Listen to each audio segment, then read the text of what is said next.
Hello students, let's begin today's class with yet another activity to understand the concept very well. So here I am showing the bending of ray of light using a bottle in which upper part is filled with some amount of smoke which I have collected and the lower part is water mixed with a little bit of detergent. The ray of light when travels from smoke into the water, it bends a little bit towards the normal. As I change the position of the laser torch, the bending amount also keeps on changing. You can see that the incident ray and the refracted ray, the bent ray, both are in the same plane. By changing the position of laser torch, we can see different amount of bending. And here at this position, have a close look, some amount of light is bouncing back also in the same medium. So at the interface, you can find that there is an incident ray, a refracted ray, and a reflected ray also. It means that transmission and reflection both are taking place at the interface. So we saw in the activity that there was a ray of light which was coming from the smoky part of the bottle into the water which had some detergent mixed in it. The first important thing that should come in your mind is that how come the ray of light got visible? See, whenever we use a laser light and we use it to show, suppose I am showing this laser light like this here on the board, we cannot see the beam of light, but we can just see that there is a small point on the board, but the path of light is not visible. But in case of that activity, we could see that the path of ray of light was also visible. So this happened because of another phenomena which is exhibited by light called scattering of light.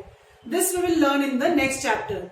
Then another observable thing in the activity was that when the ray of light was coming from the smoky region into the water, it was bending towards the normal like this. So let us name these rays once again.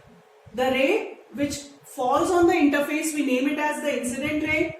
The ray which bends towards the normal or maybe away from the normal is called the refracted ray, and there was one more ray which you must have seen which was going like this. So that was the reflected ray. But since we are learning refraction here, so we will not much talk about that reflected ray. Another thing that you must have noted is that the refracted ray and the reflected ray, both the rays, they had a little lesser density as compared as compared to the incident ray. The incident ray was brighter as compared to these two rays. Why? Because the intensity of the incident ray got divided among these two rays. According to the conservation principle of energy, we can say that the entire light energy which falls on the interface gets divided into one as the refracted ray, another having some intensity as the reflected ray. In the previous lecture, we also discussed a terminology about the mediums where the light travels.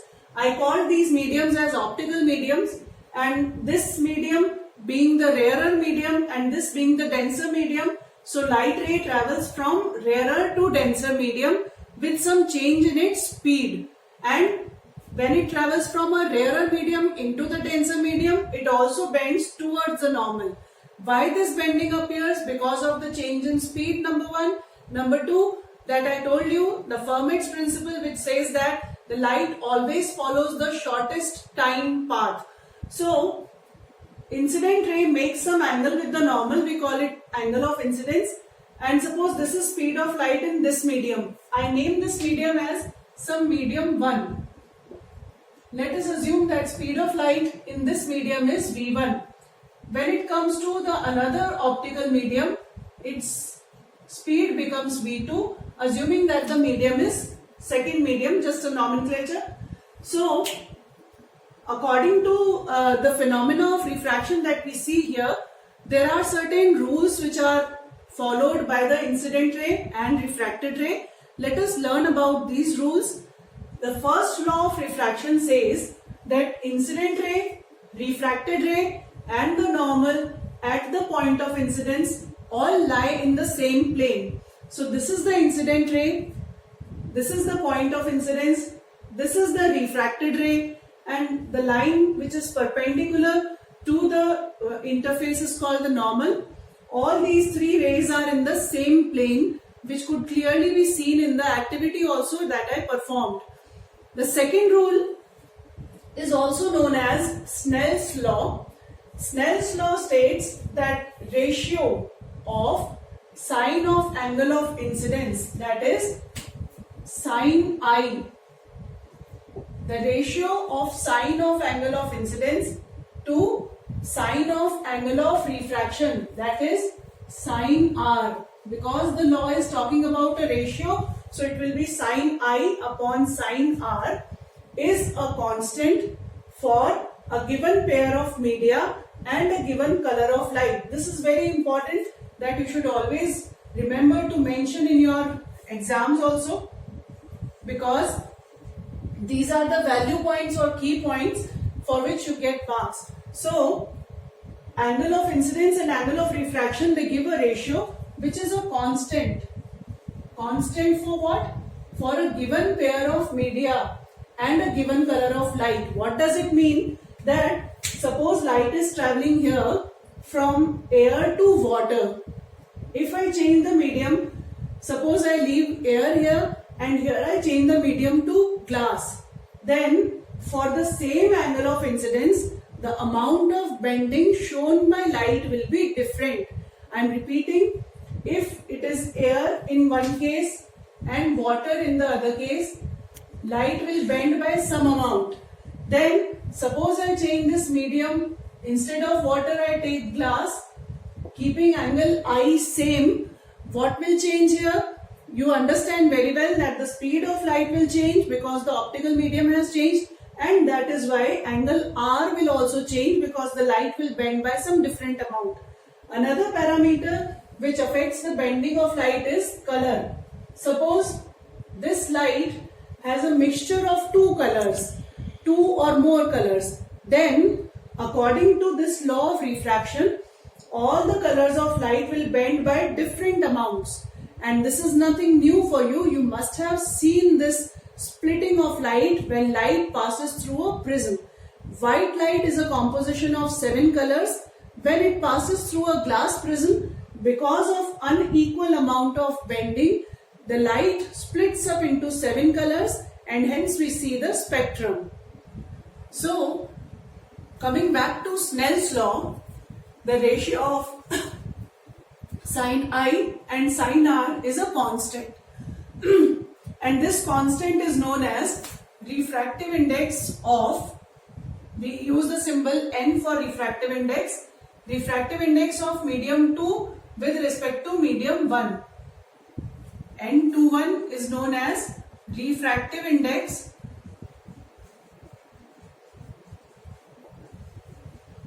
of medium 2 with respect to medium 1. Now, what is the meaning of refractive index and medium 2 with respect to medium 1? I am just making it simple for you. See, here in this case, I have taken a light ray traveling from medium 1 to medium 2. It means that medium 2 is bending the light where it is traveling from 1 to 2. It means there must be some property of medium 2. That property or that bending ability of light we are referring to as refractive index. मतलब light जब 1 से 2 में आ रही है तो 2 की जो एबिलिटी है लाइट को बेंड करने की, उसका नाम एक तरीके से हम समझ सकते हैं कि रिफ्रैक्टिव इंडेक्स है. और रिफ्रैक्टिव इंडेक्स हमें किसका मिला, यहाँ पर 2 का मिला. 2 का किसके रिस्पेक्ट में या किसके रिलेशन में मिला? In relation with medium 1. So sin I by sin R is a constant called refractive index of medium 2 when it is related to medium 1. अगर मान लीजिए हम यहाँ पे मीडियम 1 की जगह कोई मीडियम 3 ले लेते हैं तो ये रिफ्रैक्टिव इंडेक्स बन जाएगा refractive index of medium 2 with respect to medium 3. अगर सपोज यहाँ पर हम एयर या वैक्यूम ले लेते हैं, सपोज हम इधर वैक्यूम लेते हैं, तो वैक्यूम जब हम लेंगे तो ये refractive index of 2 with respect to vacuum बोल सकते हैं. But since vacuum is a universal medium or a medium from which all the light is coming to the earth. अर्थ पे जो लाइट आ रही है वो हमारे पास में स्टार्स से आ रही है and that is travelling a longer distance through the vacuum. तो वैक्यूम को हम स्टैंडर्ड और यूनिवर्सल मीडियम मानने के कारण इस सबस्क्रिप्ट को ड्रॉप कर देते हैं. तो हमें क्या मिलता है? We get refractive index of medium 2. इस प्रकार का रिफ्रैक्टिव इंडेक्स जो होता है इसे हम एब्सोल्यूट रिफ्रैक्टिव इंडेक्स भी कहते हैं. तो अभी तक मैंने आपको ये बोला, अगर लाइट मीडियम 1 से मीडियम 2 में आ रही है तो साइन आई और साइन आर का रेशियो जो है वो हमें n21 देगा. But if light is coming from vacuum to medium 2 then it will give us simply refractive index of medium 2. Now coming back here, we have a ratio called sine i upon sine r as refractive index of 2 with respect to medium 1. We also know that refraction takes place because of change in speed of light. So this ratio is also expressed in terms of speed of light. How do we express it? We write n21 is equal to v1 upon v2. इसको याद रखने के लिए बच्चों को मैं बताती हूँ कि n21 का मतलब है लाइट 1 से 2 में ट्रेवल कर रही है. 1 से 2 में ट्रेवल कर रही है तो v1 अपॉन v2 होगा. Suppose you want to write similar expression for n32. अगर आपको n32 लिखना है कोई भी दो मीडियम के बीच में, यहाँ पे क्या समझेंगे हम कि light is travelling from 2 to 3, कोई दूसरे मीडियम सेकेंड मीडियम से थर्ड मीडियम में आ रही है. तो here we will write the ratio as v2 upon v3. So this is how we write the ratios, and these ratios are very helpful in solving the numerical. Especially this year also in board exam there was a 3 marks numerical which was asked on refractive indices, and these formulae are going to be helpful to you rather than sin I upon sin r, because usually the values of sin I and sin r are known only for some limited angles in 10th standard, but all the values of I and R are not known to you and they are not given in the exam also. So it is good to solve the numericals using this formula and one more formula that I will be explaining you in the next class.